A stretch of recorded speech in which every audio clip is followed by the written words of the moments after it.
ஆண்டவர் இயேசுவின் உன்னதமான நாமத்திலே உங்கள் ஒவ்வொருவரையும் கர்த்தருடைய வார்த்தையை தியானிப்பதற்கு வரவேற்கிறேன். வந்திருக்கிற உங்களை கர்த்தர் இந்த நாளிலே சந்திப்பாராக. தேவனுடைய வார்த்தையை வாசிப்பதும் அதை கேட்பதும் அதை தியானிப்பதும் அதுவே பாக்கியமானது. இந்த பெரிய பாக்கியத்திற்கு கர்த்தர் நம்மை அழைத்திருக்கிறார். அதற்கு மேலாக கர்த்தர் நமக்கு அவருடைய வார்த்தையை நம்பி இருக்கிறவர்களுக்கு அவர் நிச்சயமாய் ஆசீர்வாதத்தையும் மேன்மையையும் கட்டளையிடுகிறார். கர்த்தரை நாம் ஸ்தோத்திரிக்கிறோம். இதனாலும் என்னோடு கூட நீங்கள் உங்களுடைய வேத புத்தகத்தை யாக்கோப்பு எழுதின பொதுவான நிருபம் 3ஆம் அதிகாரம், யாக்கோப்பு எழுதின பொதுவான நிருபம் 3ஆம் அதிகாரம் 13வது வசனத்திலிருந்து 16வது வசனம் வரைக்கும் கவனிக்கும்படி உங்களை அன்போடு கூட கேட்டுக்கொள்கிறேன்.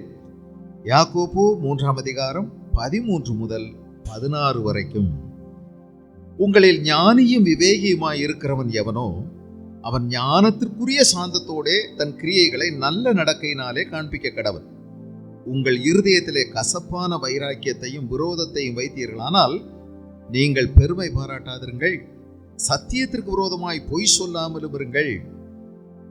இப்படிப்பட்ட ஞானம் பரத்திலிருந்து இறங்கி வருகிற ஞானமாயிராமல் லௌகீக சம்பந்தமானதும் ஜென்ம சுபாவத்துக்குரியதும் பேய்த்தனத்துக்கு அடுத்ததுமாயிருக்கிறது. வைராக்கியமும் விரோதமும் எங்கே உண்டோ அங்கே கலகமும் சகல துர்ச்செய்கைகளும் உண்டு. என்னுடைய வசனம் அற்புதமானது. இது ஜீவனும் வல்லமையும் உள்ளது. இது மலைகளை உடைக்கின்ற சம்மட்டியை போன்றது. தேவனுடைய வார்த்தை அக்கினியை போன்றது. அது நமக்குள்ளே பற்றி எரியும். வேத வசனத்தை கேட்கும்போது நமக்குள்ளே கொழுந்து விட்டு எரிகிற அனுபவத்தை கர்த்தர் நமக்கு சில நேரங்களில் அனுமதிக்கிறார். அதன் மூலமாய் நம்மை உணர்த்துகிறார், நம்மை போதிக்கிறார், நம்முடைய கண்களை தெளிவிக்கிறார், நமக்கு புதிய வெளிச்சத்தை கொடுக்கிறார். நம்முடைய வார்த்தைகளால் உமது அடியேன் எச்சரிக்கப்படுகிறேன், அவைகளை கை கொண்டு நடப்பதினால் மிகுந்த பலன் உண்டு என்று வேதம் சொல்லுகிறது. அவனுடைய மகத்துவமுள்ள நாமம் மகிமைப்படுவதாக. உங்களில் ஞானியும் விவேகியுமாய் இருக்கிறவன் எவனோ அவன் ஞானத்துக்குரிய சாந்தத்தோடே தன் கிரியைகளை நல்ல நடக்கையினாலே காண்பிக்க கடவன். யாக்கோப்பு நாட்களில் ஆதி திருச்சபையில் மாய்மாலம் அங்கேயும் இருந்தது.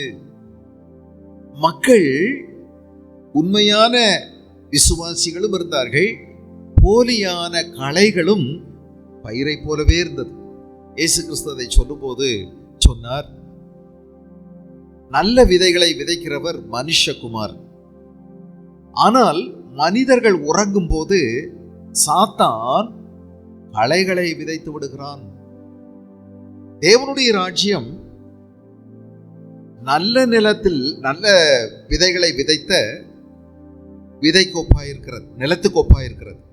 ஆனால் அங்கே களைகளும் தோன்றி விடுகிறது. களைகள் சில நேரங்களில் பார்ப்பதற்கு பயிர் போல தோற்றமளிக்கிறது. ஒருவேளை நாம் களையை மட்டும் பிடுங்கலாம் என்று யோசித்தால் தேவதூதர்கள் கேட்கிறார்களாம், களையை பிடுங்கி விடலாமா என்று. அதற்கு ஆண்டவர் சொல்லுகிறார், வேண்டாம், பிடுங்காதீர்கள். தவறி சில நேரங்களிலே நீங்கள் பயிரை பிடுங்கி விடுவீர்கள். ஆகவே களையும் பயிரும் ஒன்று போல் தோற்றமளிக்கிறது, விட்டுவிடுங்கள், அறுவடை வரட்டும். அறுப்பு காலத்திலே கோதுமைகள் தனி களைகள் தனி என்று துல்லியமாக விளங்கிவிடும். ஆகவே கோதுமைகளை களஞ்சியத்திலே சேர்ப்பார்கள். இந்த களையையோ களை அதனுடைய பதர் எல்லாவற்றையும் சேர்த்து அக்கினியில் சுட்டரித்து விடுவார்கள் என்று சொல்லுகிறார். இன்றைக்கு சபையிலே களையும் பயிரும் சேர்ந்துதான் கிடக்கிறது. எது களை எது பயிர் என்று தேவதூதர்களுக்கே தெரியாமல் இருக்கும்போது நமக்கு தெரிந்துவிடும் என்று துல்லியமாய் சொல்ல முடியாது. ஆண்டவர் ஒருவருக்கு தான் தெரியும். நாம் இவ்வளவு பேர் கூடி வந்திருந்தாலும் மனிதர்கள் தானே, நமக்குள்ளே பல்வேறு விதமான சிந்தனைகள் உள்ளவர்கள் அநேகர் இருக்கத்தான் செய்வார்கள். முதல் உருவான சபையிலும் இருக்கத்தான் செய்தார். ஆகவே அவர்களுக்கு சாட்டையடி கொடுப்பது போல போலியான கிறிஸ்தவம், பொய்யான கிறிஸ்தவம், இப்படிதமான கலை மாய்மால கிறிஸ்தவர்கள் இந்த உண்மையான விசுவாசிகளுக்குள்ளே பதுங்கி இருக்கிறார்கள், கலந்து கிடக்கிறார்கள் என்பதற்காகவே சபையில் ஒரு சுத்திகரிப்புக்காக இந்த கடிதத்தை எழுத வேண்டியதாயிற்று. சபையில் சுத்திகரிப்பு வேண்டுமே. காரணம், அநேக விஷயங்கள் அவர்கள் சரி செய்யாமல் இருக்கிறார்கள். போலியானவர்களால் பலவிதமான பாதிப்பு உண்மையானவர்களுக்கு ஏற்படும் என்பதை அறிந்த யாக்கோபு இதை எழுதுகிறார். சிலர் என்ன சொல்ல ஆரம்பித்து விட்டார்கள், எல்லாவற்றுக்கும் ஆண்டவர் தான் காரணம். நான் செய்கிற தீமையாயிருந்தாலும், நான் பாவம் செய்தாலும், நான் சாராயம் குடித்தாலும், நான் விபச்சாரம் செய்தாலும் அதுவும் ஆண்டவர் தான், எல்லாவற்றுக்கும் ஆண்டவர் தான். ஆகவே யாக்கோபு எழுதுகிறார், சோதிக்கப்படுகிற எவனும் நான் தேவனால் சோதிக்கப்படுகிறேன் என்று சொல்லாதிருப்பானாக. தேவன் ஒருவரையும் பொல்லாங்கினால் சோதிக்கிறவர் அல்ல. அவர் சோதிக்கிறவர் அல்ல. தேவன் பொல்லாங்கினால் சோதிக்கப்படுகிறவர் அல்ல. அவர் ஒருவரையும் பொல்லாங்கினால் சோதிக்கிறவரும் அல்ல.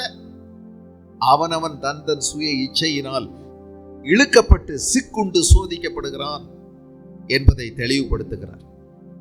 இன்னும் போக போக என்ன சொல்லுகிறார், அநேக பேச ஆரம்பித்து விட்டார்கள். ஆலயம் வந்தால் போதும், ஆராதனைக்கு வந்தால் போதும், வேதவசனம் கேட்டால் போதும், காணிக்கை கொடுத்தால் போதும், நாம் எல்லாம் அந்த ஐக்கியத்தில் கலந்து கொண்டால் போதும், வேறொன்றும் பிரச்சனை இல்லை என்று சொல்லும் போது, அல்லாமலும் சகோதரரே, நீங்கள் உங்களை வஞ்சியாதபடிக்கு திருவசனத்தை கேட்கிறவர்களாய் மாத்திரம் அல்ல, அதன்படி செய்கிறவர்களாயும் இருங்கள். அப்படி செய்யாவிட்டால் கண்ணாடியிலே தன்னுடைய முகத்தை பார்த்து அதற்கு அப்புறம் போகும்போது தன்னைத்தானே மறந்து போகிற மனுஷனை போல அவன் மாறிவிடுவான். ஆகவே நீங்கள் அப்படி இருக்கக்கூடாது. இந்த அற்புதமான தேவன் கொடுத்திருக்கக்கூடிய வேதவசனமாகிய கண்ணாடியை நீங்கள் உற்று பார்க்க வேண்டும். அதை உற்று பார்த்து நீங்கள் உங்களை ஆராய்ந்து, உங்களை பரிசோதித்து, நீங்கள் உங்களை சீர்படுத்தி கொண்டால் அல்லாமல் நீங்கள் பாக்கியவான்களாய் மாற முடியாது. உங்களுடைய செயல்களில் மாற்றங்களை நீங்கள் அடைய முடியாது. இன்னும் போக போக என்ன சொல்லுகிறார், சிலர் ஆராதனைக்கு வருகிறார்கள், ஆண்டவரை தேடுகிறார்கள், கர்த்தரை தொழுது கொள்கிறார்கள், ஊழியங்களிலே பங்கெடுக்கிறார்கள், ஆண்டவருக்காக தியாகங்களை செய்கிறார்கள். ஆனால் புரணி பேசுவதை விடுவதில்லை, கோள் சொல்வதை விடுவதில்லை, குறை சொல்வதை விடுவதில்லை, குற்றப்படுத்துவதை விடுவதில்லை, சண்டையிடுவதை விடுவதில்லை, பொறாமையை கைவிடுவதில்லை.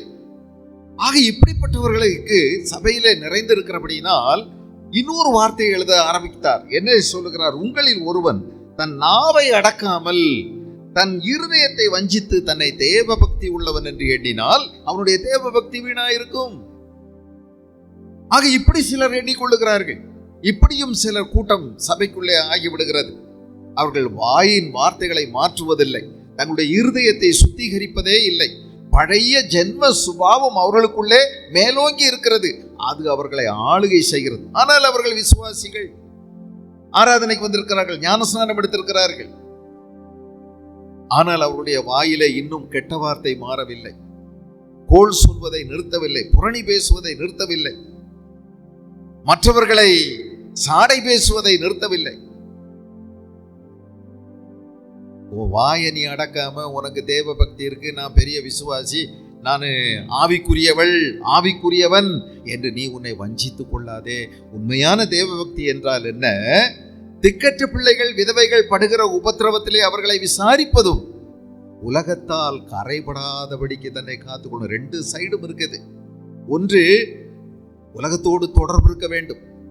உலகத்தில் உள்ளவர்கள் மனிதர்கள், அவர்கள் மீது நீங்கள் அன்பு செலுத்த வேண்டும். அதே நேரத்தில் உலகத்தில் உள்ளவர்களால் நீங்கள் கரைபட்டு விடாமல் உங்களை காத்துக்கொள்ள வேண்டும். So contact without contamination is equal to separation. அதுதான் வேறுபட்டு வாழ வேண்டும். நீங்கள் வேறுபாடு என்றால் என்ன? தொடர்பு வைத்திருக்க வேண்டும். எப்படி தாமரையானது தண்ணீருக்குள் இருக்கிறது, சேற்றுக்குள் இருக்கிறது. சொல்ல போனால் சேற்றுக்குள் தானே தாமரை வளர்கிறது, சேரான குளங்களுக்குள்ளே தாமரை வளர்கிறது.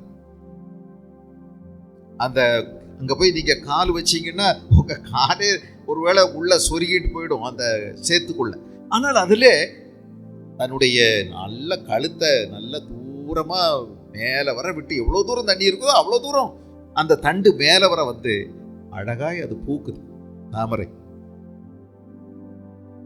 அந்த இலைகள்ல தண்ணீர் தன்னை ஒட்ட விடாதபடி பாதுகாக்கிறது. அப்படித்தானே? சேர் ஒட்டுச்சுன்னா என்ன ஆகும்? சேர் ஒட்டுச்சுன்னா தாமரை பூக்காது. இலையில சேர் ஒட்டுச்சுன்னா தாமரை பூக்காது, அது அழுகி செத்து போயிடும். சேர் ஒட்டாமல் தன்னை சேற்றுக்குள்ளே இருந்தாலும் சேர் ஒட்டாமல் தன்னை பாதுகாக்கிறது. ஆக என்ன செய்யணும்? இது போல நாம உலகத்திலே இருந்தாலும் உலகத்தில் உள்ளவர்கள் மீது அன்பு கூற வேண்டும், உலகத்தில் உள்ளவர்களை நேசிக்க வேண்டும். அதே நேரத்தில் உலகத்தினால் கரைபடாமல் நம்மை காத்து கொள்ள வேண்டும். அதுதான் மெய்யான தெய்வ பக்தி என்று சொல்லுகிறார். இன்னும் சிலர் சபைக்குள்ளே பாருங்கள், பெரிய பிரச்சனை. தன்னை தேவ பக்தி உள்ளவர்கள், ஆவிக்குரியவர்கள், ஆண்டவருக்குரியமாய் நடக்கிறவர்கள் என்று சொல்லுகிறவர்களுக்குள்ளே என்ன இருக்கிறது? தீண்டாமை என்ற பாவத்தை வைத்திருக்கிறார்கள், ஏற்றத்தாழ்வு வைத்திருக்கிறார்கள், வேறுபாடு பார்க்கிறார்கள், வித்தியாசம் பார்க்கிறார்கள். இது மிகவும் தவறு. நீங்கள் தேவனுடைய பிள்ளைகள் என்று சொல்வீர்களானால் நீங்கள் எப்படி இப்படி வேறுபாடை நீங்கள் பார்க்க முடியும்?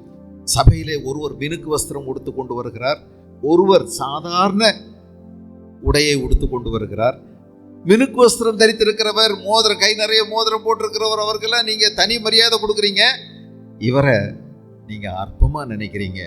அது எவ்வளவு ஆபத்து, எவ்வளவு தேவன் துக்கப்படுகிற விஷயம் என்பதை இவர் உணர்த்துகிறார். ஆகவே நீங்கள் இப்படி பேதகம் பண்ணக்கூடாது. பிறப்பினால் ஒருவர் உயர்ந்தவர் தாழ்ந்தவர் என்று நாம் ஒருபோதும் விதிக்க கூடாது.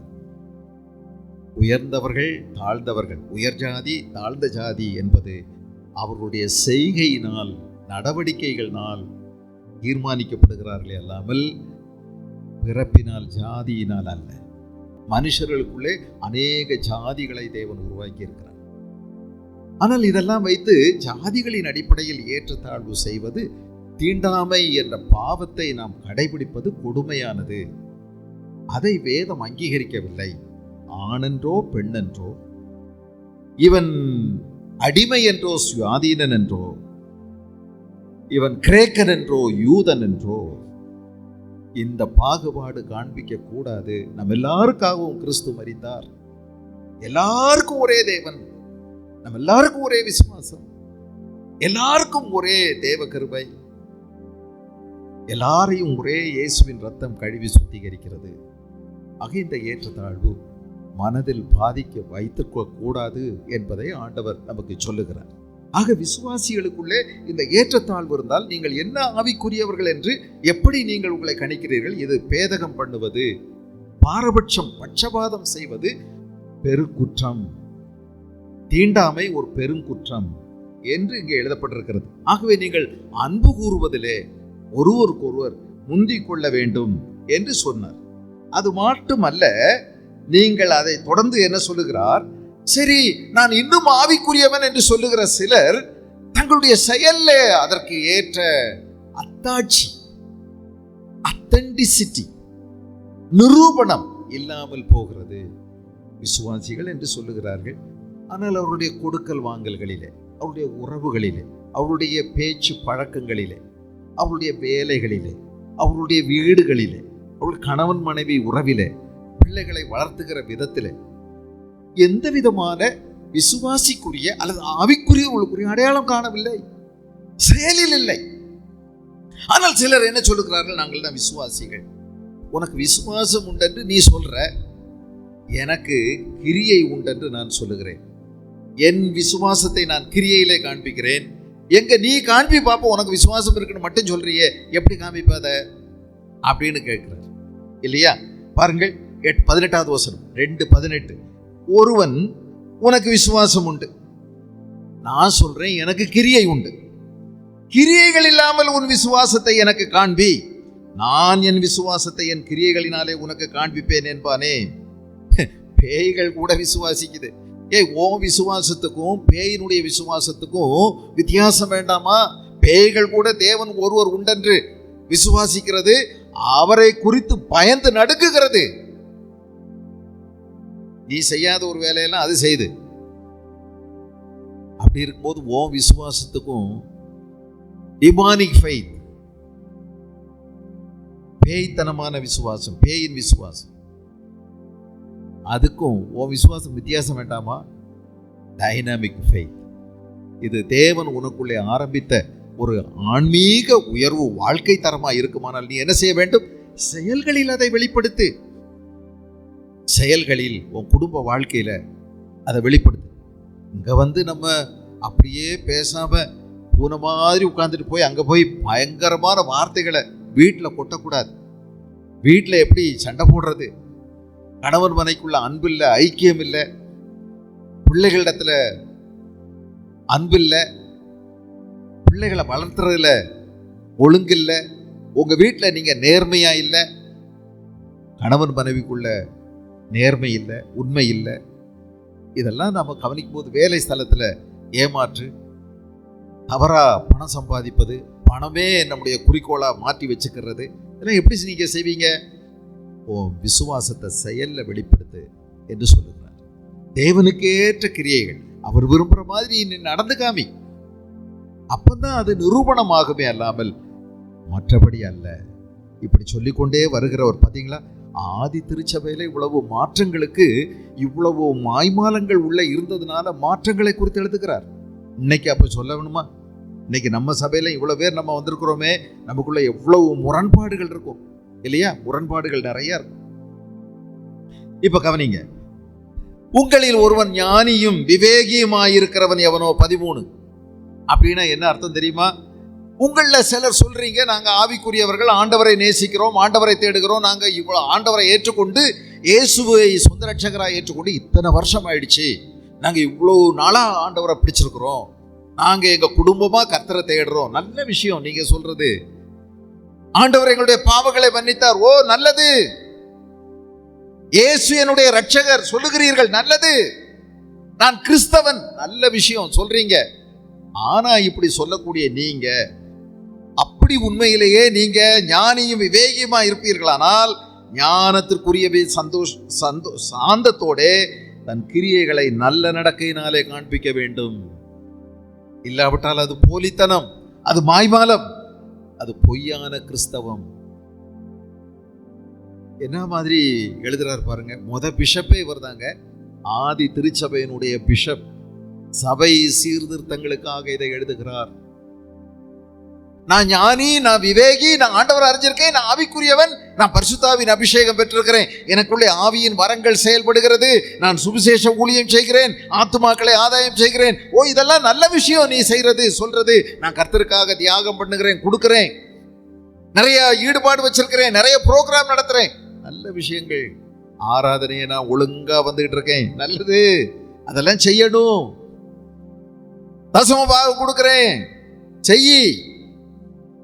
ஆனால் இப்படி சொல்லுகிற நீ உன்னை ஆவிக்குரியவன் என்று சொல்லுகிறாயே, அப்படியானால் என்ன செய்ய வேண்டும்? அந்த ஞானத்திற்குரிய சாந்தம் என்று ஒன்று இருக்கிறது, அதன் வழியாய் தன் கிரியைகளை நல்ல நடக்கையினால் காண்பிக்க வேண்டும். இதை படிக்கும்போது இந்த உங்களில் ஞானியும் விவேகியுமாய் இருக்கிறவன் எவனோ அப்படின்னு போட்டிருப்பாருங்க. இந்த ஞானி, வைஸ், WISE, வைஸ் என்று சொல்லக்கூடிய அந்த வார்த்தைக்கு சோஃபோஸ் என்ற கிரேக்க வார்த்தை பயன்படுத்தப்பட்டிருக்கிறது. SOPHOS, சோஃபோஸ் என்ற கிரேக்க வார்த்தை. அப்படின்னா என்ன அப்படின்னு பார்த்தோம்னா, இந்த ஞானின்னு போட்டிருக்குதே, கொஞ்சம் கவனிங்க. இந்த ஞானம் என்பது நானாக சொந்தமாய் சேர்த்து கொண்ட ஞானம். நானாக புத்தகங்கள் வாயிலாய், பிரசங்கங்கள் மூலமாய், பலர் சொல்வதை கேட்டு, அல்லது நானாக பைபிளை வாசித்து நானாக பெற்றுக்கொண்ட சொந்த ஞானம், அக்வயர்ட் இன்டெலிஜென்ஸ், நானாக சம்பாதித்துக் கொண்ட ஞானம்.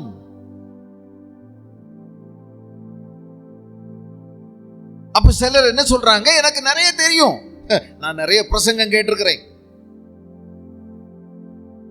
என்கிட்ட ஒரு தலைப்பின் கீழே பேச சொன்னீங்கன்னா அப்படியே அப்பட்டமா 3 பாயிண்ட் 8 பாயிண்ட் 7 பாயிண்ட்ல என்னால பேச முடியும். நான் நிறைய பிரசங்கம் கேட்டிருக்கிறேன், எனக்கு ஒன்றும் சொல்லி தர வேண்டியதில்லை. போதகர் சொல்றதுக்கு முன்னமே எனக்கு தெரியும் அவர் என்ன பேச போறாரு, எத்தனை பாயிண்ட்ல கொண்டு வருவாரு, எதெல்லாம் தொட போறாருன்னு எனக்கு தெரியும். அவருக்கே தெரியாதது கூட பைபிள்ல மறைஞ்சிருக்கிறது எனக்கு தெரியும். எப்படி தெரியும்? நிறைய வாசித்திருக்கேன், நிறைய படிச்சிருக்கிறேன், நிறைய பிரசங்கம் கேட்டிருக்கிறேன். இன்னைக்கும் நேற்றும் இல்லை, நான் ரொம்ப காலமா போயிட்டு இருக்கிறேன், எனக்கு யாரும் சொல்ல வேண்டியதில்லை, எனக்கு எல்லாமே தெரியும். ஓ, நீங்க உங்க சோழியை பாருங்க அப்படின்னு சொல்றவங்களை பத்தி தான் இருக்கு. பெரிய வித்தியாசம் இருக்குதுங்க. சோஃபோஸுக்கும் சோஃபியாவுக்கும் வித்தியாசம் இருக்குது. இது தேவனிடத்திலிருந்து வந்த ஞானம் அல்ல, இது அவர்கள் சம்பாதித்துக் கொண்ட ஞானம்.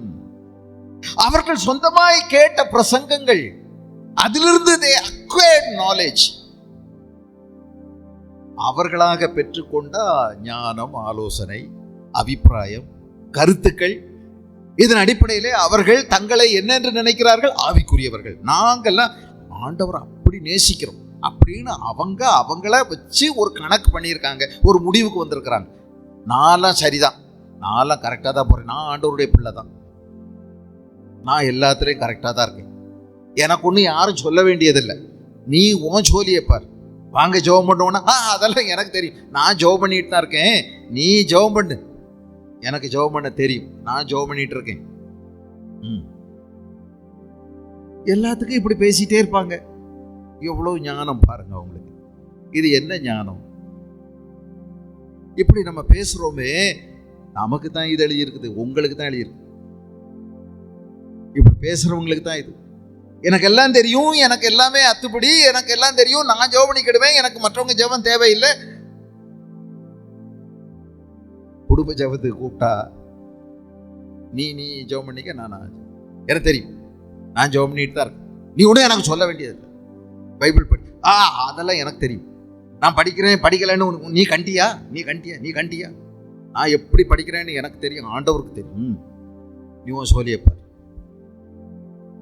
மற்றவங்க அவங்க சோழியை தான் பார்ப்பாங்க, ஆனால் உன் சோழி இது இல்லை, நீ செய்யற பேசுகிற பேச்சு அல்ல இது. நீ அப்படி நினைச்சன்னா என்ன செய்யணுமோ அதை உன் செயல்ல காமி. இந்த ஞானம் இல்லை, ஞானத்துக்குரிய அப்படின்னு அடுத்த வார்த்தை வரும் பாருங்க, அங்க வித்தியாசம் வந்திருக்குது. அதான் சொல்றேன், இது நான் சொந்த கருத்து அல்ல, நான் உட்கார்ந்து வேதத்தை வாசிக்கிறேன். வாசிக்கும் போது அங்க என்ன தெரியுது? உங்களின் ஞானியும் விவேகியுமா இருக்கிறவன் அவனோ. Whoever says or claims to be wise and intelligent, அவங்க ஞானத்திற்குரியன்னு அடுத்த வார்த்தை வரும் பாருங்க, அங்க சோஃபியா என்ற ஒரு வார்த்தை பயன்படுத்தப்பட்டிருக்கிறது.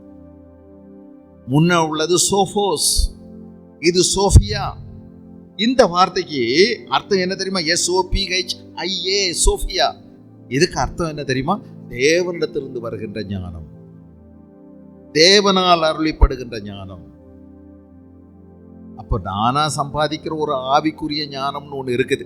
பிரசங்கம் கேட்கலாம், புஸ்தகத்தை படிக்கலாம், ஆவிக்குரிய கூட்டங்களுக்கு போகலாம், பைபிளை நிறைய வாசிக்கலாம். இதெல்லாம் நானா ஒரு அபிப்பிராயத்துக்குள்ள என்ன பற்றி நான் ஒரு முடிவெடுத்து, நான் ஆவிக்குரியவன், நான் ஆண்டவருடைய பிள்ளை, நான் இப்ப சீரா இருக்கிறேன், நான் சரியா இருக்கிறேன் அப்படின்னு நீ உன்னை பத்தி நினைச்சன்னா, ஆவிக்குரிய ஞானத்துக்குரிய சாந்தத்தோட உன் செயல் அதை வெளிப்படுத்து. தெய்வீக ஞானம்னு ஒன்று இருக்குது. தேவனிடத்திலிருந்து வருகிற ஞானம் யாருக்கு வரும்? தேவனிடத்திலிருந்து ஞானம் யாருக்கு வரும்? கர்த்தருக்கு பயப்படுதலே ஞானத்தின் ஆரம்பம். கர்த்தருக்கு பயப்படுறதுன்னா என்ன? அந்தரங்கத்துல, ரகசிய வாழ்க்கையில தேவனை கனப்படுத்துவது, அதுதான் கர்த்தருக்கு பயப்படுகிற பயம்.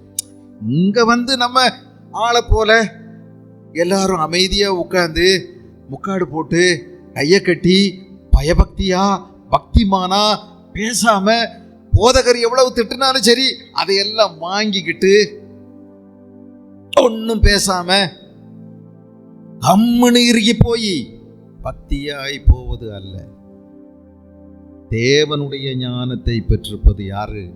ரகசிய வாழ்க்கையில நீ மட்டும் தனியா இருக்கிறவர், உன்னுடைய ஒரு உனக்குள்ள வட்டத்துக்குள்ள, உன்னுடைய அந்தரங்க வாழ்க்கையில, ரகசிய வாழ்க்கையில நீ மட்டும், உனக்கு மட்டும் தெரிஞ்ச இடத்துல நீ தேவனுக்கு பயப்படுவாயானால், ஆண்டவர் என்னை பார்த்து கொண்டே இருக்கிறார், ஆண்டவர் என்னை கவனிக்கிறார், நான் அவருக்கு பயப்படுகிறவன், ஆகவே இந்த பொல்லாப்பை வெறுக்கிறவன்.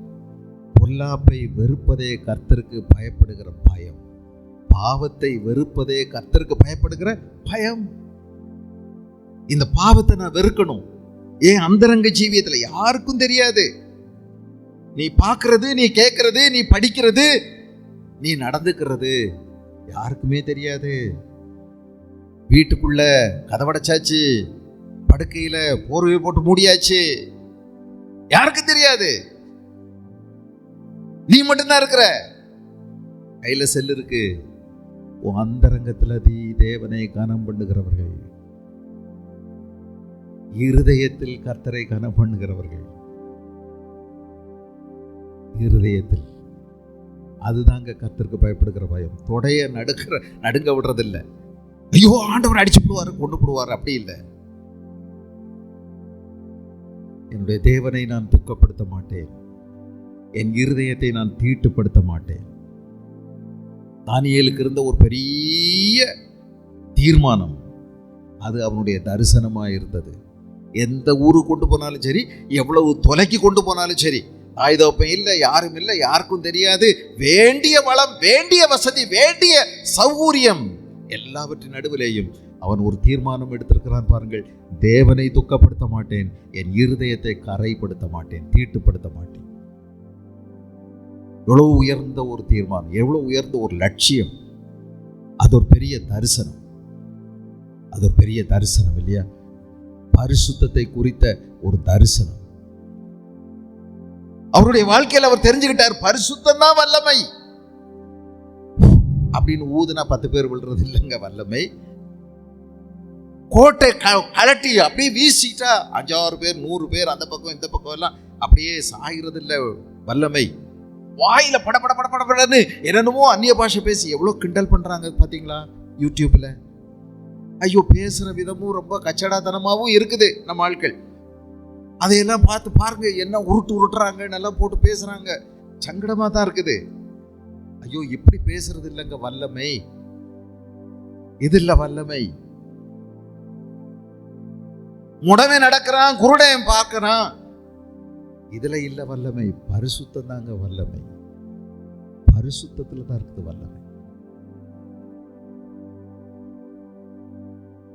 இந்த விதமெல்லாம் நீங்க பாத்தீங்கன்னா இயேசு வல்லமை உள்ளவரே இல்லையே. அவர் ஊதினார், விழல. ஆனா சீஷர்கள் மேல ஊதினார், நீங்கள் பரிசுத்தாவியை பெற்றுக் கொள்ளுங்கள்னு. அந்த 10-11 பேர் விழவே இல்லை. இங்க நம்ம பிரசங்கியார் ஊதுனா எல்லாம் பொதுன்னு விழுறாங்க. இது என்ன, எங்க இருக்குது இதெல்லாம்? வேத புஸ்தகத்துல இல்லையே. இப்படி ஒரு வல்லமை இல்லையே. அப்படியே கை காமிக்கிற இடமெல்லாம் அலையா விடுறாங்களே, என்ன அர்த்தம்? அதெல்லாம் படைக்கிறத பார்த்தா புழு படைச்ச மாதிரி படைக்கிறாங்களே, என்ன காரணம்? ஒழுக்கக்கேடா இருக்குதே, என்ன விஷயம்? வல்லமை அதை வைத்து நீங்கள் கணிக்காதீர்கள். தானியேலுக்கு தெரிந்திருந்தது பரிசுத்தம் தான் வல்லமை. ஆகவே பரிசுத்தமே தரிசனம், பரிசுத்த தரிசனம் கொண்டிருந்தான். பரிசுத்தத்தை குறித்த ஒரு உயர்ந்த தரிசனம். ஆக அவர் என்ன செஞ்சாரு? அடிக்கடி போய் ஆண்டவர்கிட்ட உட்காருவார், ஆண்டவர்கிட்ட தனித்து நேரம் செலவு செய்வார். கர்த்தருக்கு பயப்படுற பயம், பாவத்தை வெறுக்கிற பயம், பாவத்தை வெறுக்கிற வெறுப்பு எப்படி கிடைக்கும்னு நினைக்கிறீங்க? அடிக்கடி போய் கர்த்தரிடத்துல தனிமையாக உட்கார்ந்துவதனால், ஆண்டவரோடு கூட சீரான உறவை பாதுகாப்பதினால். நம்ம அப்படி இல்லையே.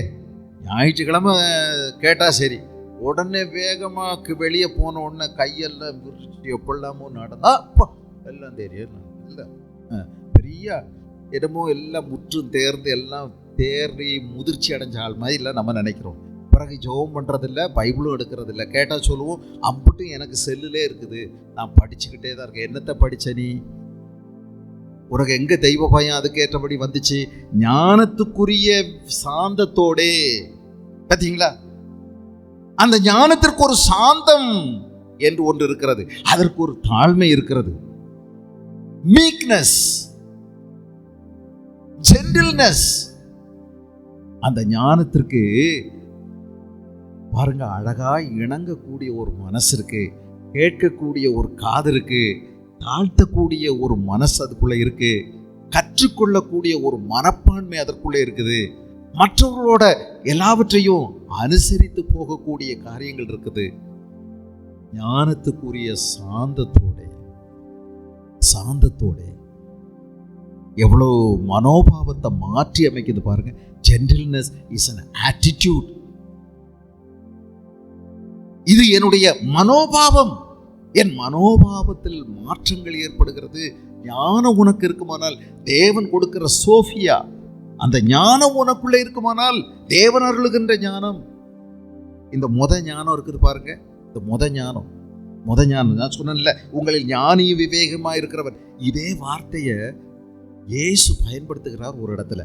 நான் சொன்னேன் பாருங்க, இது வேற ஞானம், இது உலகத்திலிருந்து வருகிற ஞானம்னு. அதை நான் காமிக்கட்டுமா? லூக்கா எழுதின சுவிசேஷம் 10ஆம் அதிகாரம் 2 இடத்துல இத ஒரே காரியத்தை 2 நேரங்கள்ல ஆண்டவர் இயேசு பயன்படுத்தினார். லூக்கா எழுதின சுவிசேஷம் 10ஆம் அதிகாரத்துல இருக்குது. யோவான் எழுதின சுவிசேஷம், மத்தேயு எழுதின சுவிசேஷம் 11ஆவது அதிகாரத்துல இருக்குது. மத்தேயு 11க்கு படிச்சுட்டு அதே தான் திரும்பவும் சொல்லியிருக்கா. ஆனால் வேறொரு சூழ்நிலையில அதே வார்த்தையை இயேசு சொல்லுகிறார். மத்தேயு 11 முதல்ல படிச்சிடலாம். 11:25 அந்த சமயத்துல இயேசு சொன்னது, பிதாவே, வானத்துக்கும் பூமிக்கும் ஆண்டவரே, இவைகளை ஞானிகளுக்கும் கல்விமான்களுக்கும் மறைத்து. அங்க ஞானிகளுக்குன்னு வந்திருக்கா. அந்த இடத்துல பயன்படுத்திருக்கிற இந்த வார்த்தை சோஃபோஸ், ஞானிகளுக்கும் கல்விமான்களுக்கும் மறைத்து பாலகருக்கு வெளிப்படுத்தினபடினால் உம்மை ஸ்தோத்தரிக்கிறேன். ஆம் பிதாவே, இப்படி செய்வது உம்முடைய திருவுளத்துக்கு, திருவுளம் என்றால் உம்முடைய சித்தத்துக்கு, உம்முடைய விருப்பத்துக்கு பிரியமாயிருந்தது. இயேசு கிறிஸ்து ஒரு அருமையான அற்புதமான ஒரு வார்த்தையை சொல்லி அவருக்குள்ளே ஒரு சந்தோஷம். என்ன சொல்லுகிறார்? வானத்துக்கும் பூமிக்கும் ஆண்டவரே, இவைகளை ஞானிகளுக்கும் கல்விமான்களுக்கும் மறைத்தீர். ஞானிகள் என்றால் யார்? உலக ஞானத்தை பெற்றவங்க, தங்களை ஞானிகள் என்று சொல்லுகிறவர்கள் நிறைய பேர் இருக்காங்க. ஏன் நம்ம சபைக்குள்ளையும் இப்படி இருக்காங்கிறது தான் யாக்கோபு சொல்ல வந்தது. சபைக்குள்ளையும் நிறைய ஆன்மீக கருத்துக்களை கேட்டவங்க, ஆன்மீக காரியங்களை அறிஞ்சிருக்கிறவங்க, வேதத்தை நிறைய தெரிஞ்சவங்க, பிரசங்கம் நிறைய கேட்டவங்க, ஒழுங்கா ஆராதனைக்கு வர்றவங்க, அவங்க தங்களை ஆவிக்குரியவர்கள், ஞானிகள் என்று எண்ணுகிறார்கள். ஆனால் நிஜமதல்ல. அவருடைய செயல்கள் மாற்றமா இருக்கிறது. அவரிடத்துல சாந்தம் இல்லை, ஞானத்துக்குரிய சாந்தம் இல்லை. அவங்க வேத வசனத்தை கேட்கும் போது எப்படி கேட்கிறாங்க? எதிர்க்கிறார்கள். ஆகவே சகோதரரே, நீங்கள் கேட்பதற்கு தீவிரமாயிருங்கள், வேத வசனத்தை பேசுகிறதற்கு பொறுமையாயிருங்கள், கோபிக்கிறதற்கு தாமதமாயிருங்கள். மனுஷனுடைய கோபம் தேவனுடைய நீதியை உங்களுக்குள்ளே நிறைவேற்ற முடியாது. ஆகவே நீங்கள் என்ன செய்ய வேண்டும்? நீங்கள் எல்லாவற்றையும் ஒழித்துவிட்டு உங்கள் உள்ளத்தில் நாட்டப்பட்டதாயும் உங்கள் ஆத்துமாக்களை ரட்சிக்க வல்லமை உள்ளதாயும் இருக்கிற தேவனுடைய வார்த்தையை சாந்தமாய் ஏற்றுக்கொள்ளுங்கள், எதிர்க்காமல் ஏற்றுக்கொள்ளுங்கள். ஆனா எப்ப பார்த்தாலும் நம்மளை பத்தியே பேசிட்டு இருக்கிறார், என்னையே குத்தி குத்தி பேசுறார். நீ எதுக்காத? ஒரு ஆண்டவர் தான் பேசுறார். இங்க வரும்போது ஆண்டவர் ஓட்ட அதிகம் பேசுறது இல்லை, ஆண்டவர் ஊழியக்காரனை வச்சுதான் நிறைய பேசுறார். ஆண்டவர் ஓட்ட பேசுவாரு, நீ இதை விட்டு வெளியே போன பிறகு. இங்க வந்தா ஆண்டவர் ஊழியக்காரனை வச்சுதான் நிறைய பேசுறாரு. நீ அதை விட்டு விட்டு குத்தி குத்தி பேசுறாரு, இப்படி பேசுறாரு, அப்படி பேசுறாருன்னு நீ ஏன் கீழே எரிஞ்சிட்டு போயிட்டானா எப்படி? நீ வெளியே போன பிறகு ஊழியக்காரன் உன் கூட இல்லை, அங்க உனக்கு கர்த்தர் பேசுவார். நீ மார்க்கெட்ல நானா கூட இருக்கிறேன், ஆண்டவர் அங்க உனக்கு பேசுறதுக்கு. இங்க இது கர்த்தர் ஊழியக்காரனை கொண்டு பேசுகிறார். நீ அதை ஏற்றுக்கொள்ள வேண்டும் சாந்தமாய். கோபிக்கிறதுக்கு உனக்கு தான் நஷ்டம், கோபிச்சா உனக்கு தான் நஷ்டம், ஆத்திரப்பட்டனா உனக்கு தான் நஷ்டம். இது எனக்கு என்று எடுத்துக்கொள். தா நல்ல மண்டையில கொட்டுறார், இன்னைக்கு நல்லா அடிச்சார், அவனுக்கு தான் அவளுக்கு தான் கரெக்டா அடிக்கிறார், அவளைத்தான் சொல்றார், இவனைத்தான் சொன்னார், இதைத்தான் கரெக்டா நினைச்சு பேசுறார் அப்படின்னு நீங்க நினைச்சீங்கன்னா உங்களுக்கு இல்லைல்ல, அவளுக்கு தானே, அவனுக்கு தானே, அவங்களுக்கு தானே. நீ எவ்வளவு இழந்து போறேன்னு பாத்தியா? ஆகவே என்ன செய்? சாந்தமாய் ஏற்றுக்கொள். ஞானத்திற்கு உரிய சாந்தம் இருக்கிறது உனக்குள்ள. தேவனுக்கு பயப்படுகிற பயம் இருக்குமானால் கர்த்தர் உனக்கு ஞானத்தை அருளுகிறார், விவேகத்தை அவர் கொடுக்கிறார். அது உனக்குள்ள இருக்கும்போது என்னமெல்லாம் வேலை செய்யும் தெரியுமா? அற்புதமான வேலைகளை செய்யும் என்று வேதம் சொல்லுகிறது. பாருங்கள், நீதிமொழிகளின் புஸ்தகம், நீதிமொழிகள் 2ஆம் அதிகாரம், நீதிமொழிகள் 2ஆம் அதிகாரம் 10வது வசனத்திலிருந்து கவனிங்க. ஞானம் உன் இருதயத்தில் பிரவேசித்து அறிவு உன் ஆத்துமாவுக்கு இன்பமாயிருக்கும் போது, பாருங்க, ஞானம் உன் இருதயத்தில் பிரவேசித்து அறிவு உன் ஆத்மாவுக்கு இன்பமாயிருக்கும் போது, தேவனிடத்துல உட்காரணும், ஆண்டவருடைய சத்தம் கேட்கணும், சாயங்காலம் கொஞ்ச நேரம் ஜெபம் பண்ணணும், காலையில கொஞ்ச நேரம் ஜெபம் பண்ணணும், அடிக்கடி ஆண்டவர்கிட்ட பேசணும், வேத வசனத்தை மனப்பாடம் பண்ணணும், ஐயோ பாவத்துக்கு விலகி ஓடணும், அசுத்தத்தை வெறுக்கணும். ஆண்டவரை என்னுடைய அந்தரங்க ஜீவியத்தில் கனம் பண்ண வேண்டும் என்று நீ நினைப்பதுதான் அறிவு உனக்கு இன்பமாயிருப்பது. இந்த உலக ஞானம், உலகத்தில் உள்ள எல்லா விதமான உன்னுடைய கவர்ச்சிகள் எல்லாவற்றுக்கும் மேலாக தேவனை தேடுவது. அப்படி செய்யும் போது என்ன ஆகும் தெரியுமா? நல் யோசனை உன்னை காப்பாற்றும், புத்தி உன்னை பாதுகாக்கும். அதனால் நீ துன்மார்க்கனுடைய வழிக்கும் மாறுபாடு பேசுகிற மனுஷனுக்கும் அந்தகார வழிகளில் நடக்க நீதி நெறிகளை விட்டு தீமை செய்ய மகிழ்ந்து துன்மார்க்கருடைய மாறுபாடுகளில் கலிகூறுகிறவர்களுக்கும் மாறுபாடான பாதைகளிலும் கோணலான வழிகளிலும் நடக்கிறவர்களுக்கும் நீ தப்புவிக்கப்படுவாய். ஞானம் உன் இருதயத்தில் பிரவேசிக்கும் போது, அறிவு உனக்கு இன்பமாய் இருக்கும் பொழுது. 4வது அதிகாரம், அதே நீதிமொழிகளின் புஸ்தகம் 4வது அதிகாரம்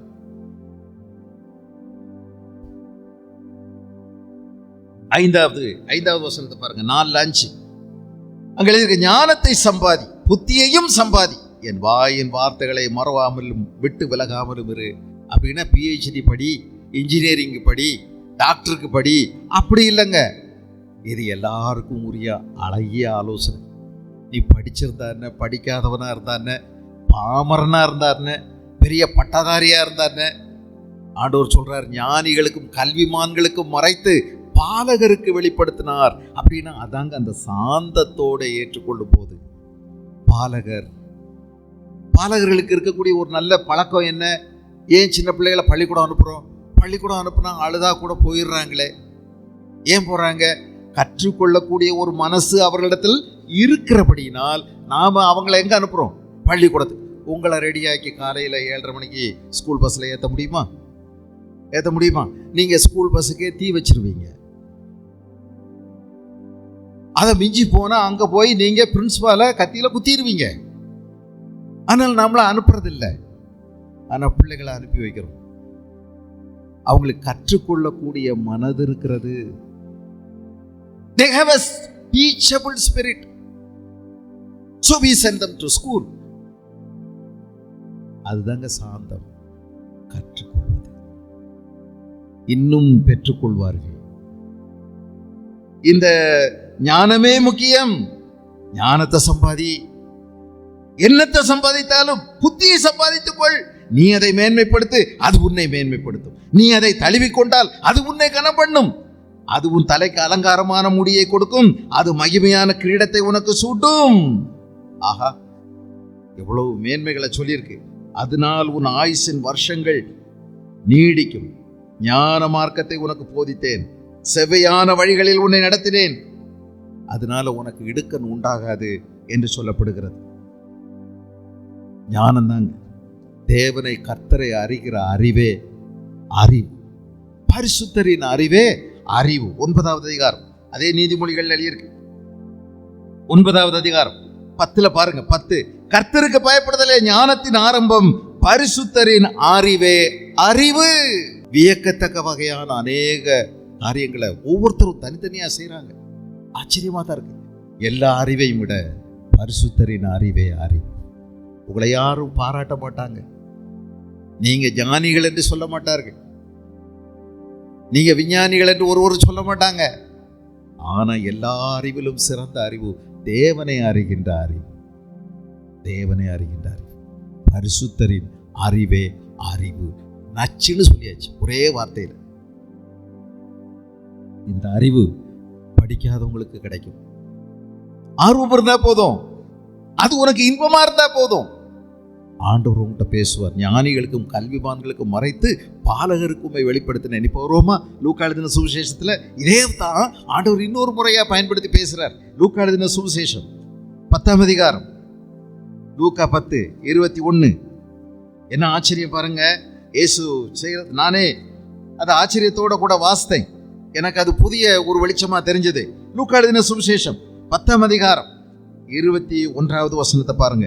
எப்போ ஒரு 70 பேரை இயேசு கிறிஸ்து தேர்வு செய்து அவர்களை 2 பேரா கிராமங்களுக்கு அனுப்பினார்.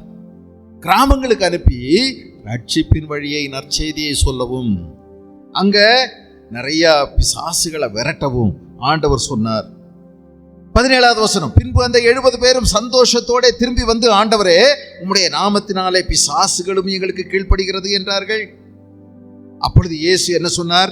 சாத்தான் மின்னலை போல் வானத்திலிருந்து விழுகிறதை கண்டேன்.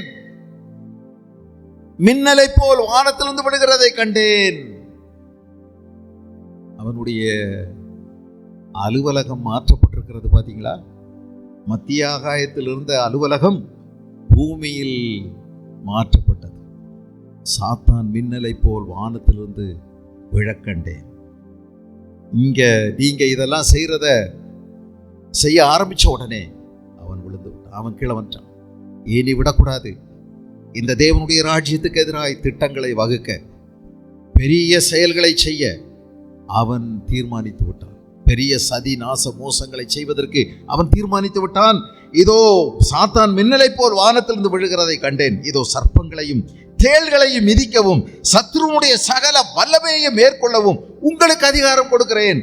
ஒன்றும் உங்களை சேதப்படுத்த மாட்டாது. இந்த சாத்தானுடைய அதிகாரங்களுக்கு மேலாக, வல்லமைகளுக்கு மேலாக நான் உங்களுக்கு அதிகாரம் கொடுக்கிறேன் என்று சொல்லுகிறார். சத்ருனுடைய சகல வல்லமைகளையும் மேற்கொள்ள நான் உங்களுக்கு அதிகாரம் கொடுக்கிறேன். வல்லமையா இல்ல அதிகாரம் பெருசா? வல்லமை பெருசா அதிகாரம் பெருசா அப்படின்னு நீங்க கேட்டீங்கன்னா அதிகாரம் தாங்க பெருசு. அதிகாரம் தான் பெருசு வல்லமையை விட. ஒரு சும்மா நோஞ்சான் ஒருத்தன் ஒரு சிவப்பு கொடியை வச்சு ரயில் ரோட்ல ஆட்டினா சக்தியான இன்ஜின் ட்ரெயின் என்ன செய்யுது? நிக்குது. அவனுக்கு அந்த அதிகாரம் இருக்கு. நிறுத்த அதிகாரம் இருக்கிறது. நின்று போய்விடும். மோதிச்சுன்னா அவன் சுக்கு நூறா போயிடுவான். வல்லமா அதுகிட்ட இருக்குது. ஆனா அதிகாரம் இவங்கிட்ட இருக்குது. அதிகாரம் இருக்கிறது. அதிகாரம் தான் பெருசு. சத்ருனுடைய சகல வல்லமைகளையும் மேற்கொள்ள நான் உங்களுக்கு அதிகாரம் கொடுக்கிறேன். வானத்திலும் பூமியிலும் சகல அதிகாரமும் எனக்கு கொடுக்கப்பட்டிருக்கிறது. நான் உங்களுக்கு அதிகாரம் கொடுக்கிறேன். இயேசு கிறிஸ்து ரொம்ப மகிழ்றார் பாருங்க. உள்ளுக்குள்ள நல்ல சந்தோஷப்படுறாரு, களி கூறுகிறார் பாருங்க. களி இருக்குது.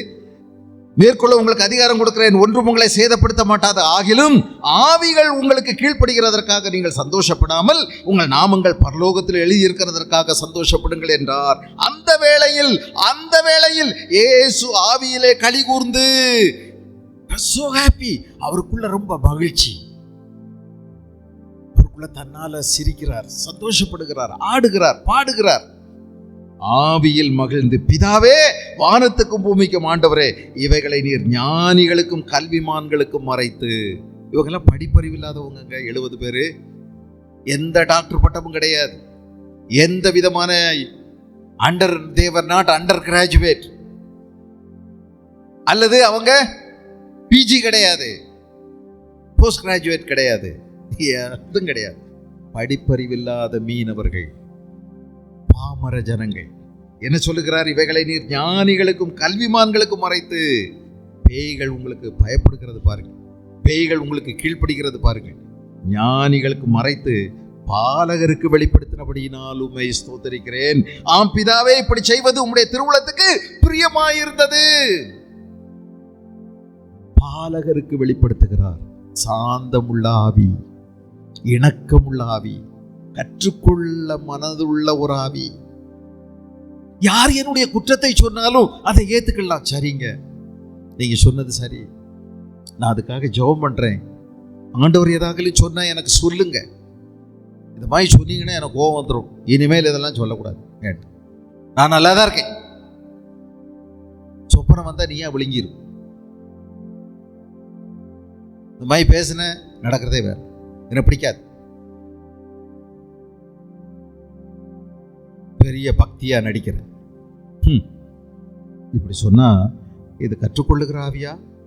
இது ஞானத்துக்குரிய சாந்தமா? இல்லை. உங்களுக்கு ஞானம் இருக்கலாம், நீங்க பெற்றுக்கொண்ட ஞானம். என் பிரசங்கத்தை கேட்டுட்டே இருந்தீங்கன்னா உங்களுக்கு ஒரு ஞானம் கிடைக்கும், ஆனா தேவ ஞானம் அல்ல. புஸ்தகம் படிச்சுக்கிட்டே இருந்தீங்கன்னா ஆவிக்குரிய புஸ்தகம் உங்களுக்கு ஒரு ஞானம் கிடைக்கும், ஆனா தேவ ஞானம் அல்ல. ஏன்னா இந்த ஞானம் கிடைச்சாலும் நீ ஒழுங்கா நடக்கலடா, அது தேவ ஞானம் அல்ல. நானா பெற்றுக்கொண்ட ஞானம் அல்ல, தேவனிடத்திலிருந்து வருகின்ற ஞானம். நீ அது தேவனுக்கு பயப்படுவாயானால் ஆண்டவர் உனக்கு ஞானத்தை கொடுப்பார். என்ன ஞானம் பாருங்க. ஞானம்னா என்னன்னு நினைக்கிறீங்க? எவ்வளவு விஞ்ஞானிகள் இருக்காங்க, எவ்வளவு அறிவாளிகள் இருக்காங்க. எங்க ஜீவனுள்ள தெய்வம் மெய்யான இயேசு கிறிஸ்துன்னு தெரியுமா உங்களுக்கு? அது இல்லை, அதுதாங்க ஞானம். இயேசு என் பாவத்திற்காய் சிலுவை சுமந்து மரித்தார், அடக்கம் பண்ணப்பட்டு உயிரோடு இருந்தார், இன்றைக்கும் ஜீவிக்கிறார். இதுதாங்க ஞானம். மோட்சம் நரகம் இருக்கிறது என்ற அறிவுதான் ஞானம். ஒரு நாள் நியாய தீர்ப்பு இருக்கிறது என்ற அறிவுதாங்க ஞானம். பரிசுத்த வாழ்க்கைக்கு பலன் உண்டு என்று அறிந்து கொள்வதுதாங்க ஞானம். இது யாருக்கு இருக்கு? எவ்வளவு படிச்ச மேதாவிகள், மெத்த படிச்சவங்க இல்லையே. அறிவு ஜீவிகள் எவ்வளவு பேர் இருக்காங்க உலகத்துல, ஞானம் இல்லையே அவங்கள்ட்ட. கல்வி கொடுப்பது அறிவு, கர்த்தர் அருளுவதோ ஞானம். அதனால நீங்க ஞானவான்கள், நான் ஆவிக்குரியவே ஆண்டவருடைய பிள்ளை என்று சொல்லுவாயானால் உனக்குள்ள இன்னும் என்ன இருக்கணும் தெரியுமா? சாந்தத்தோட. அந்த ஞானத்துக்குரிய ஒரு சாந்தம், அதுக்குன்னு ஒரு அடையாளம் இருக்கு. அந்த ஞானத்தை எப்படி அடையாளப்படுத்துவ, எப்படி கண்டுபிடிப்ப? அதனுடைய அத்தன்டிசிட்டி என்ன, நிரூபணம் என்ன? சாந்தத்தோட, நல் நடக்கையினாலே, உன் நடவடிக்கைகளில் கான்டாக்ட், உன்னுடைய அனுதின நடவடிக்கைகளில் நீ அதை வெளிப்படுத்து. ஆமா, ஸோ அதுல ரொம்ப முக்கியம். அது பிஹேவியர்ல மாற்றம், உன்னுடைய செயல்பாடுகள்ல, உன்னுடைய நோக்கங்கள்ல மாற்றம் வரும். யாக்கோபுல சொல்றாரு, உங்கள் இருதயத்திலே கசப்பான வைராக்கியத்தையும் விரோதத்தையும் வைத்தீர்களானால் நீங்கள் பெருமை பாராட்டாதிருங்கள். அப்போ ஞானவான்களுக்குள்ள, ஞானிகள் என்று சொல்றவங்க, ஆவிக்குரியவங்க என்று சொல்றவங்களுக்குள்ள என்ன இருக்கும்? என்ன இருக்கும்? பெட்டி பெட்டியா ரேக்கில், அவங்களுடைய அல்மாரியில, ஷெல்ஃபில் என்ன வச்சிருக்காங்க? விரோதம். என்ன விரோதம்? கசப்பான வைராக்கியம். வைராக்கியம், அதுலேயும் கசப்பான வைராக்கியம், நாள்பட்ட வைராக்கியம், விரோதம். இருந்து இருந்து இருந்து இருந்து கெட்டு போனது, புழு பிடிச்சது, ஊசி போனது, உப்பி போனது, துர்நாற்றம் வரக்கூடியது. ஆனா இன்னைக்கு வச்சிருக்கிறோம். நீண்ட காலம் கசப்பானது, அது ரொம்ப ரொம்ப ரொம்ப கசக்கக்கூடியது. யாருக்கு ரொம்ப பாதிப்புன்னு நினைக்கிறீங்க? விரோதத்தை, வைராக்கியத்தை வச்சிருந்தீங்கன்னா யாருக்கு அதிக பாதிப்பு? உங்களுக்கு தாங்க. நீங்க பொறாமை, நீங்க எரிச்சல், கோபம், வைராக்கியம், கசப்பு, எல்லா மாய்மாலமும் வச்சிருந்தீங்கன்னா பாதிப்பு அவங்களுக்கு அல்ல, உங்களுக்கு. உங்களுக்கு தீராத தலைவலி, உங்களுக்கு லோ ப்ரெஷர், உங்களுக்கு ஹை ப்ரெஷர், உங்களுக்கு இன்னும் என்னென்னமோ நிறைய விஷயங்கள் என்னென்னமோ வருது. ஏனே தெரில, எனக்கு ஒரே தலைவலி. அதில் டாக்டர் செக் பண்ணி பார்த்தா கண்ணுலையும் ஒன்றும் இல்லை, தலையிலையும் ஒன்றும் இல்லை, ஒன்றுமே இல்லை, ஆனால் தலைவலி. ஏங்க நீங்க எதை வச்சிருக்கீங்க? ஏன் மன்னிச்சா என்ன? ஏன் லிஸ்ட் போட்டு ஹிட் லிஸ்டா வச்சுக்கிட்டே இருக்கிறீங்க? இன்னாரு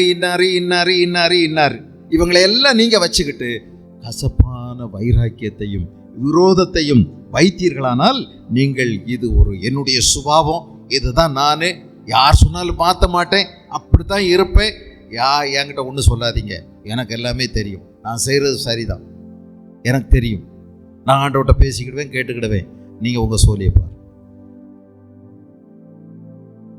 அது மட்டும் இல்லை, நிறைய விஷயம் சொல்றது. இப்படியெல்லாம் செஞ்சாங்க, அப்போ நான் இப்படி இருந்தா என்ன தப்பு? அவங்க எனக்கு இப்படியெல்லாம் பண்ணாங்க, என்னை இப்படியெல்லாம் பேசுனாங்க, என்னை இப்படியெல்லாம் தூற்றுனாங்க, இப்படியெல்லாம் எனக்கு செஞ்சாங்க, எங்கள் குடும்பத்துக்கு செஞ்சாங்க. அப்புறம் எப்படிங்க அவங்கள்ட்ட போய் பேச சொல்றீங்க? எப்படி பேச முடியும்? அரகன். நீங்க பெருமையா பேசலாம் அதை வச்சு. அது ஏதோ ஒரு பெரிய உங்களுக்கு நிதி கிடைச்ச மாதிரி, நீங்க ஏதோ பெரிய நல்லவங்க, சாதனை செஞ்சிருக்கீங்க அப்படி நீங்க நினைச்சு பேசிட்டு இருப்பீங்க. உங்களுக்கு தான் பெரிய நஷ்டம். அப்படி பெருமை பாராட்டாதீங்க. அது மட்டும் இல்ல, சத்தியத்திற்கு விரோதமாய் பொய் சொல்லாமலும் இருங்கள். சத்தியத்தை மாத்தி பேசாதீங்க. உங்களுக்கு ஏற்றபடி எங்கேயாவது வேத வசனம் கிடைக்குதான்னு சொல்லி கூடுமானால் மட்டுமே சமாதானமா இருக்க சொன்னாரு. கூடுமானால் என்னால கூடல, நான் சமாதானமா இல்லை. கூடுமானாதானே சொன்னாரு. அப்படி வசனம் இருக்குல்ல. அவங்கெல்லாம் சண்டை போட்டு பேசாம இருந்தாங்களே, சாமுவேலும் சவுலும் சண்டை போட்டு ரொம்ப நாள் பேசாம இருந்தாங்க. ஆண்டவர் அதெல்லாம் ஒன்றும் சொல்லல. ஆபிரகாம் போய் சொன்னாரு, தாவீது போய் சொன்னாரு. அவங்க இதை செஞ்சாங்க, இவங்க இதை செஞ்சாங்க. பைபிள்ல இதெல்லாம் எழுதியிருக்குல்ல. பைபிள்ல அதெல்லாம் எழுதியிருக்கு. எதுக்கு எழுதியிருக்கு? எல்லாம் எழுதியிருக்கு. நிறைய பேருடைய வீழ்ச்சியை பற்றி எழுதியிருக்கு, நிறைய பேருடைய வெற்றியை பற்றி எழுதியிருக்குது, நிறைய பேர் செத்ததை பற்றி எழுதியிருக்குது, நிறைய பேர் வேசித்தனம் பண்ணதை பற்றி எழுதியிருக்கு. எதுக்கு? உனக்கு எச்சரிப்பாக இருக்கும்படி திருஷ்டாந்தங்களாய் இவைகள் எழுதப்பட்டிருக்கிறது. இதெல்லாம் நீ அப்படியே அவங்கள பார்த்து பின்பற்றுறதுக்கு இல்லை, நீ இயேசுவை பார்த்து ஓட வேண்டும். அவங்களையும் சொல்லி நீ நியாயப்படுத்தக்கூடாது. சத்தியத்துக்கு விரோதமாய் மாற்றி பேசாத, சத்தியத்தையே மாற்ற பார்க்காத, ஜாக்கிரதையார். அது மட்டும் இல்ல, இப்படிப்பட்ட ஞானம் பரத்திலிருந்து இறங்கி வருகிற ஞானம் அல்ல. இது உலக ஞானம். இதனுடைய ஆரிஜின், பிறப்பிடம் எங்க இருக்குது பாருங்க. இது எங்க இருக்குது? ஞானம் பரத்திலிருந்து இறங்கி வருகிற தேவனிடத்திலிருந்து வருகிறதல்ல. இது லௌகீக சம்பந்தமானது, ஃப்ளஷ்லி. இது லௌகீக சம்பந்தமான ஒன்று. இது ஜென்ம சுபாவத்துக்குரியது. இது பேய்த்தனத்துக்கு அடுத்தது. இது உலகத்தார் இடத்துல நம்ம பார்க்கிறது. இது ஜென்ம சுபாவம்.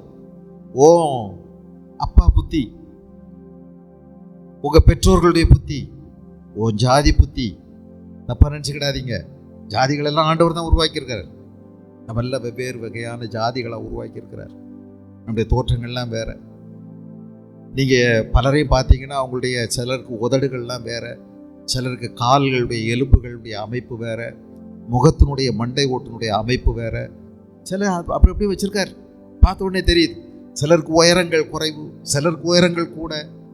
அவங்களுடைய அமைப்புகள் இதெல்லாம் ஆண்டவரால் ஏற்படுத்தப்பட்டிருக்கிறது. இதெல்லாம் என்ன கேள்வி கேட்கறதுக்கு நமக்கு உரிமை கிடையாது. நமக்குன்னு ஒரு புத்தியும் இருக்குதுங்க.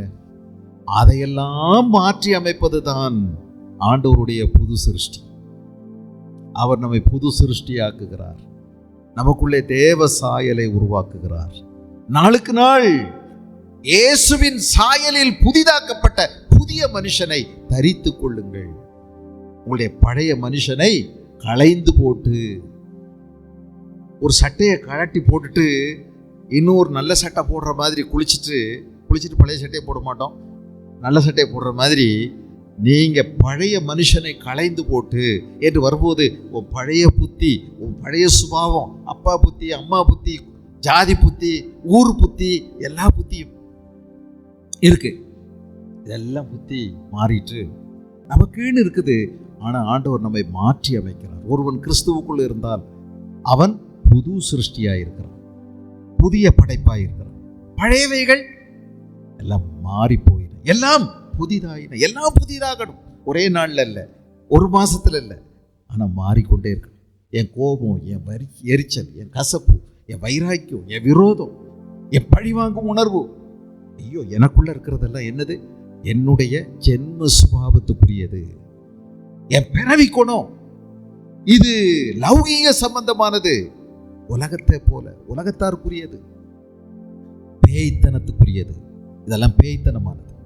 யோசிச்சு பாருங்க, எவ்வளோ கோபத்தை நம்ம வச்சிருக்கிறோம். என்கிட்டலாம் பேயெல்லாம் வராது. நான்லாம் ஆண்டவருடைய பிள்ளை. என்ன இப்போ என்கிட்ட பேய் இருக்குன்னு சொல்றேன்? கண்டியா? எங்க கை வச்சு ஜெபம் பண்ண நான் ஆடுறேன், நான் பாரு. என்கிட்ட சவால் விடு, ஆடுறனா இல்லையான்னு பாரு. உனக்குள்ள பேய் இருக்கா, நான் ஆடாத பேய். இதன் பேய்த்தனம். இது போகவே போகாது, இது போகாது, இது லேசில் போகாது. அதனால தான் ஆண்டவர் சொன்னார், இந்த ஜாதி பிசாசு உபவாசத்தினால ஜெபத்தினால வேண்டி கை வச்சு சும்மா ஜெபம் பண்ணால் போகாது, கூடி ஜெபித்தால் போகாது. இதுக்கு ரொம்ப நேரம் ஆகும், ரொம்ப நாள் ஆகணும். ஐயோ, போகாது. நீங்க தான் அவ்வளவு சாத்தானுக்கு அவ்வளோ பெரிய சந்தர்ப்பம் கொடுத்து வச்சிருக்கீங்களே, அவனுக்கு அவ்வளோ சப்போர்ட் நீங்க பண்ணியிருக்கீங்க. அதனால அதே சிரிக்கும். நீ என்ன ஜெபம் பண்ணி வரலான்னு நினைக்கிற, நடக்காது மச்சான். அதெல்லாம் வேற யார்ட்டையாவது வச்சுக்க. எனக்கு எல்லாரையுமே தெரியும். எனக்கு இயேசுவை தெரியும், எனக்கு ஒன்றை தெரியும், எனக்கு இவனையும் தெரியும், இவளையும் தெரியும். ஜென்ம சுபாவத்துக்குரியது. இது எங்க இருந்து வருது? கொஞ்சம் யோசிக்க மாட்டீங்களா? நம்ம இவ்வளவு வருஷம் விசுவாசிகளா இருக்கிறோம், இவ்வளவு காலமா தேவனை அறிஞ்சிருக்கிறோம்னு சொல்றோம். ஏன் எனக்குள்ள இதெல்லாம் போக மாட்டேன்? ஏன் இந்த கசப்பு மாறல? ஏன் இந்த விரோதம் மாறல? ஏன் இந்த வைராக்கியம் மாறல? ஏன் இந்த புரணி பேசுறது மாறல? ஏன் இந்த சுபாவம் மாறல? என்னைக்காவது நீங்க கேட்டீங்களா? சாந்தத்துக்குரிய, ஞானத்துக்குரிய ஒரு சாந்தம் இருக்குது. அந்த ஞானத்தோட உன் செயலை காமிக்கணும்னா மாறு, மாறு. ஆண்டவரே, என்னுடைய இந்த கெட்ட வார்த்தை என் வாயில வந்துகிட்டே இருக்கு, தூஷணமான வார்த்தை, மற்றவங்களை சபிக்கிறது. அவங்க என்னமோ சொல்லிட்டு போறாங்க, மண் அள்ளி தூத்திட்டு போறாங்க, நீ எதுக்கு செய்யற? ஆசீர்வதிக்கவே நம்மை தேவன் வைத்திருக்கிறார், சபிக்கவே கூடாது. நம்ம என்ன செய்யறோம்? நம்ம வாயில வந்தபடியெல்லாம் பேசும். கோபம் தான், எரிச்சல் தான், கசப்பு தான், வைராக்கியம் தான், விரோதம் தான். இதெல்லாம் எங்க இருக்குது? இருதயத்திலிருந்து புறப்பட்டு வரும், இருதயத்திலிருந்து புறப்பட்டு வரும். வாயிலிருந்து வருகிறவைகள் எல்லாம் இருதயத்திலிருந்து புறப்பட்டு வருகிறது. இருதயமே திருக்குள்ளதும் மகா கேடு நிறைத்ததுமா இருக்கிறது. எல்லா காவலோடும் உன் இருதயத்தை காத்துக்கொள், அதனிடத்திலிருந்து ஜீவ ஊற்று புறப்படும் சொன்னாரு. அப்படி காத்துக்கொள்ளாவிட்டால் அதுல இருந்து கூவாறு தான் புறப்படும், கெட்ட வாடை தான் வரும். இல்லைன்னா ஜீவ நதி புறப்படும். இல்லைன்னா இது மாதிரி தான் நதிகள் ஓடும். என்ன நதி? துர்நாற்றம் வீசுகிற நதிகள் போய். என்னை விசுவாசிக்கிறவனுடைய உள்ளத்திலிருந்து ஜீவ தண்ணீர் உள்ள நதிகள் ஓடும் என்று இயேசு சொன்னார். பரிசுத்த ஆவியானவருடைய கிரியைகள் தானே.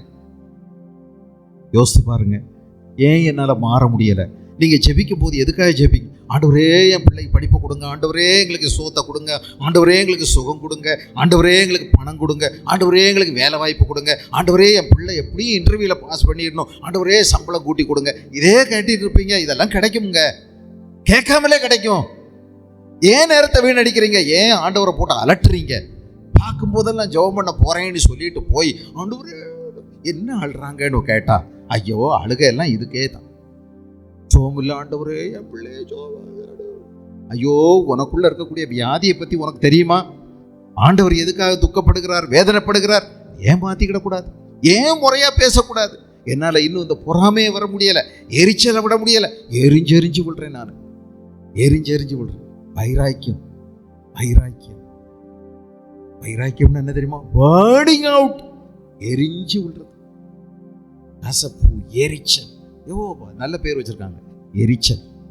எரிஞ்சு விடுறத எரிச்சல்னு வச்சிருக்காங்க. கடைசியில நீ தான் கொல்லிக்கட்டையா போயிடும். எரிஞ்சு விழுந்து ஒண்ணும் இல்லாம கொல்லிக்கட்டையா. ஆண்டவர்கிட்ட கேட்போம், என்னை மாற்றுங்க. ஆவியின் கனியோ அன்பு, சந்தோஷம், சமாதானம், நீடிய சாந்தம், தயவு, நற்குணம், சாந்தம், விசுவாசம், இச்சை அடக்கம். பரிசுத்த ஆவியானவருடைய செயல் நமக்குள்ள நடக்கணுமே, என் இருதயம் சுத்திகரிக்கப்படணுமே.